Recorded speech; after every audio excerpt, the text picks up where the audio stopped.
Hello, it's your girl Maureen. I am, I never know how to do the introductions to my videos, but yeah, it's Maureen. I wanted to do a video on a few things that you shouldn't say to a person when they're grieving.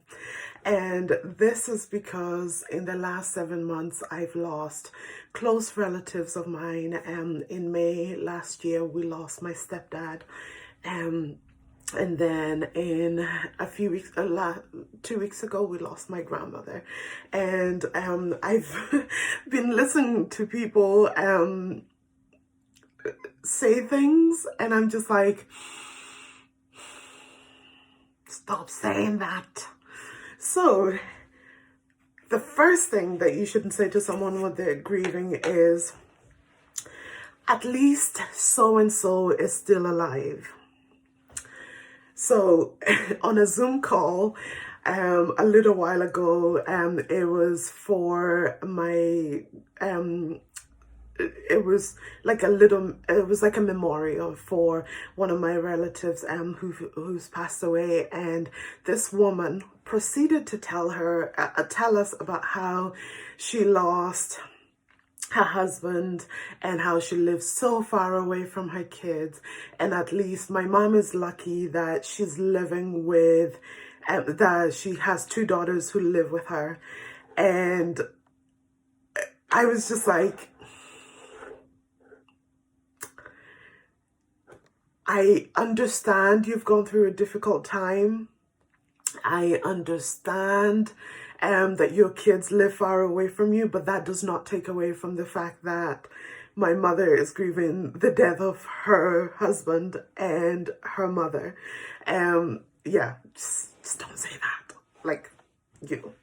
Anyway, and then the second thing that you shouldn't say, it comes in threes. The bad news comes in threes. Don't say that to somebody who has just lost someone. Like, I know it sounds like I'm making these things up, but I'm not making this up. This happened on another Zoom call where people are supposed to encourage you and blah, blah, blah. And this person was going on about how it comes in threes. And the whole time I'm just like, it comes in threes. And I had forgotten that my stepdad's mom had passed away a few weeks before he passed away. So in my head I'm like, okay, so my stepdad and then my granny has passed away, so who's gonna pass away next? And it took me a while to kind of be like, oh wait, maybe they were referring to the 3 people that have passed away already. Either way, like, just don't. And then this one is a difficult one for me, right? Because the third thing that you shouldn't say to someone. So it's a difficult one for me because I am through and through a God girl. Like, I believe that God is sovereign, He's all powerful, all knowing, all of that, right? But I have difficulty with people saying, never question God.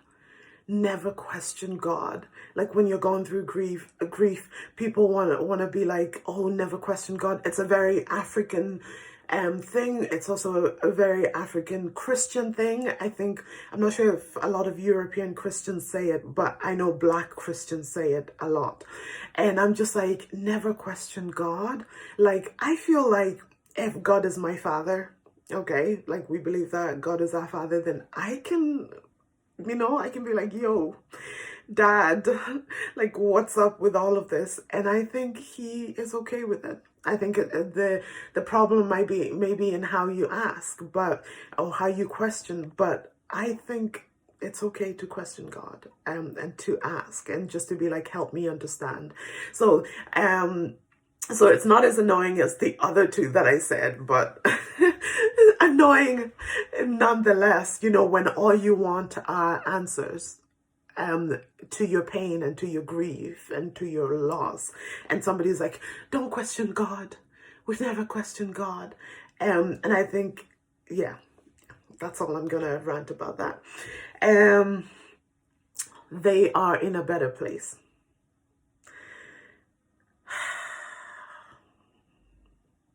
Like, how is that supposed to make someone feel better? That somebody, like somebody you love is gone, taken away from you forever, but they're in a better place, so it's okay. Like, I don't know about you. Like, please write a comment down below. Let me know if that has comforted you, because I don't think it's comforted me. I don't think it's comforted my family. They're in a better place, but I'm never going to see them. So how is that making me feel better? This one, number 5, don't be sad. Don't be sad. It's gaslighting. It's invalidating. It's like, you know, the most horrific thing has happened to you, but don't be sad, don't feel, don't cry. Yeah, I've had people be like, oh, don't cry, you know, don't be sad. And like, I know people mean well, right? But it's invalidating. It's like, this horrific thing has happened. All I want to do is be sad. All I want to do is, you know, cry. So you telling me not to feel sad and not to cry is invalidating. So stop saying that to people who are grieving. This one, me and my sisters complained about this one. Oh, be strong for your mother. And there's nothing wrong with that, but nobody was telling her to be strong for us. And we were just like, so what about us, you know? And why does that even need to be said? It's obvious when you're a family that you're going to try and be there for each other and support each other. And, you know, so, and then yet again, this one was coming from African people, where children are to be seen and not heard. Children are just lucky to be born. Like, you know, there's almost like an owing that you have to older people. But yet my sister was 14 when her dad died, you know, and the other one was 20. And yet they're supposed to get it together and hold it together for my mom. And there's nothing wrong with that. But if they want to, and if they naturally feel that that's what they want to do, but it shouldn't be like the thing that everyone says, because then it puts too much pressure on kids. It puts too much pressure on people, where you're gonna be there for each other anyway. I just find it annoying, and yeah. And then, so I think that was number 6. Number 7 is, so it's not really a phrase or a statement. It's more like when you start talking about how difficult it's been losing someone, and people change, or if you start crying or something and people get really awkward and change the subject, the topic, or they start singing a song. This happens a lot on these Zoom calls. And people just don't want to feel the pain because it's too awkward. And literally, the only thing that a grieving person needs, I'm convinced, is to be able to feel the pain and cry it out. And to know that there are people there with them, and that these people are safe people to allow them to grieve and cry as much as they want. But people are too quick to sing a song or to change the subject because it's uncomfortable. Like, don't come to comfort me if you're not going to cry with me.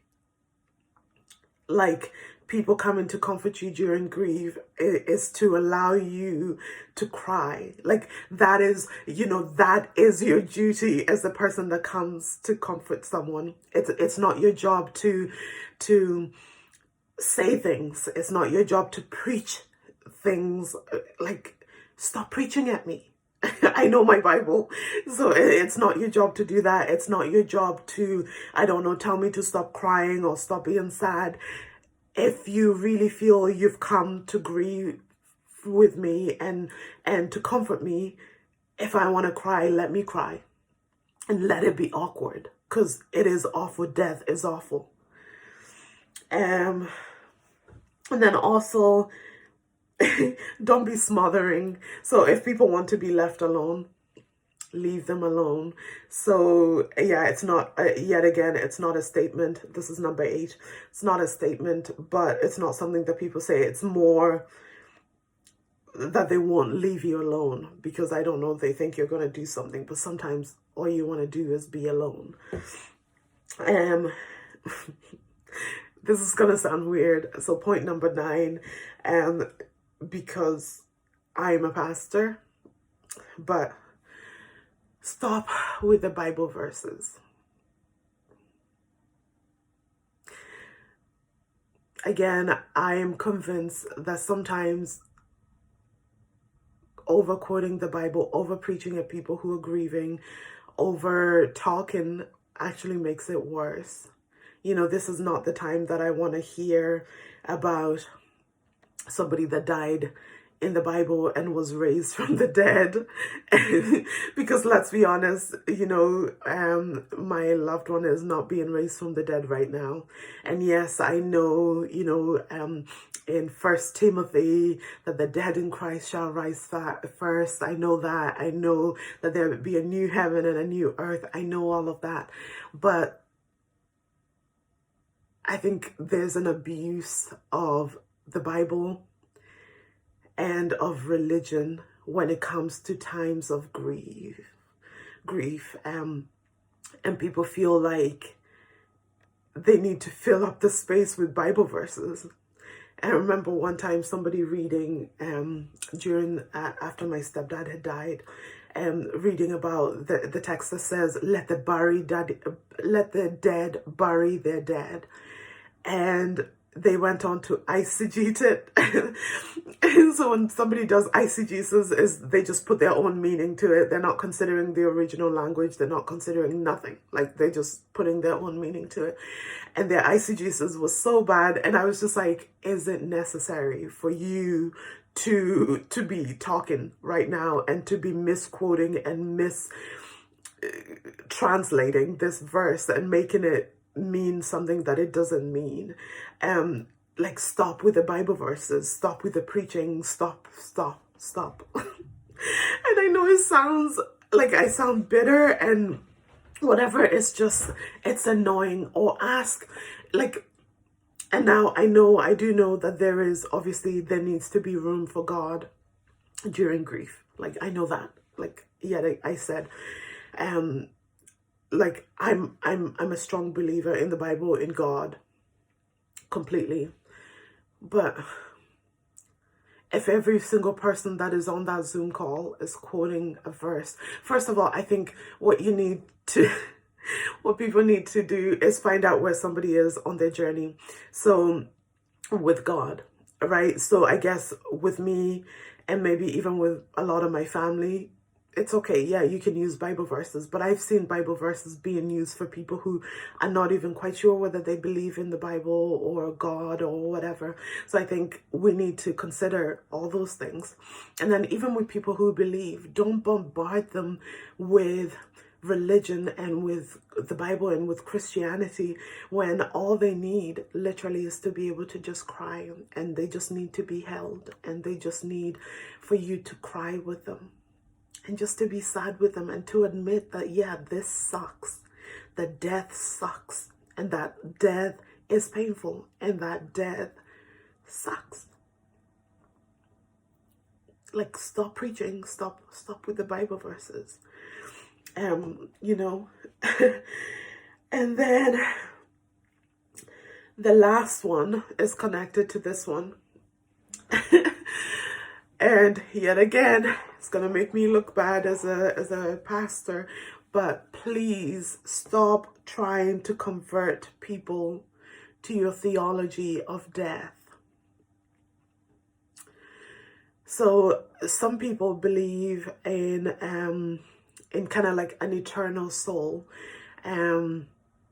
where the soul never dies, right? So when you die, you go straight to heaven, straight to hell, whatever. And then other people believe in the conditional immortality of the soul, where the soul is a whole living person, you and I, the way we are right now. And when you die, the breath returns to its owner, i.e. God, and then the body returns to dust. And then at the second coming, when Jesus comes back, the dead will be resurrected. And a lot of people who hold the conditional immortality of the soul don't believe in an eternally burning hell. I believe in the second, actually, and you know, I appreciate it. For me, it helps, like, it feels quite biblical, and it's more comforting for me that way, if that makes sense. But I've been to both, you know, where people are trying to convince you one or the other during, like, you know, a wake or a memorial, and somebody really kind of goes deep into the theology of it, when all the family needs in that moment is just, yet again, words of comfort, words of love, words of validation, to be like, this is awful, and we're sorry that you're going through this, and we're with you, and we will let you cry if you need to. We will hold you when you're breaking. We will, you know, yeah. What people need more than anything else when they're grieving, in my opinion, is your presence.